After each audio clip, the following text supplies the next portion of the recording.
कागल तालुक्यातील हिंदू मुस्लिम ऐक्याचं प्रतीक असलेल्या गैबी दर्ग्याला समरजित सिंह घाटगे यांच्या परिवारानं भेट देऊन सामाजिक धार्मिक सलोखा आणि परंपरेचं दर्शन घडवलं। राजे वीरेंद्रसिंह घाटगे यांनी मोहरम निमित्त दर्ग्यातील सर्व पीरांची प्रार्थना केली। यावेळी कागलकरांची सर्व धर्म समभावाची भावना दिसून आली आहे। घाटगे घराण्याचे राजे वीरेंद्रसिंह घाटगे यांनी कागलमधील सुप्रसिद्ध गैबी दर्गा इथं मोहरम निमित्त पारंपरिक भेट दिली आहे। हिंदू आणि मुस्लिम दोन्ही समाजांसाठी श्रद्धास्थान असलेल्या या दर्ग्यात त्यांनी गैबी पीर आणि इतर पीरांच्या दर्शनासाठी उपस्थिती लावली। ही भेट धार्मिक सलोखा आणि परंपरेचं प्रतीक ठरली आहे। राजे वीरेंद्रसिंह घाटगे यांनी मोहरम निमित्त दर्ग्यातील सर्व पीरांची प्रार्थना केली, ज्यामुळे त्यांची सर्व धर्म समभावाची भावना दिसून आली।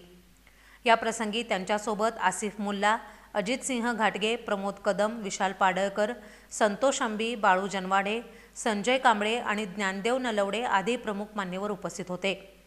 यावेळी दर्ग्याचे मुजावर यांनी राजे घाटगे आणि त्यांच्यासोबतच्या इतरांचं स्वागत केलं। राजे घाटगे यांच्यासाठी आणि उपस्थित सर्वांसाठी मुजावरांनी दुवा मागितली, ज्यामुळे या पवित्र भेटीला आणखी महत्त्व प्राप्त झालं। मोहरम निमित्त गेली अनेक वर्ष सुरू असलेली ही परंपरा कागलमधील हिंदू मुस्लिम एकतेचं एक उत्तम उदाहरण आहे। राजे वीरेंद्रसिंह घाटगे यांच्या या भेटीमुळे दोन्ही समाजातील बंधुत्व अधिक दृढ होण्यास मदत झाली आहे। त्यांनी धार्मिक सलोख्याचा आदर्श घालून समाजात सकारात्मक असा संदेश दिलाय।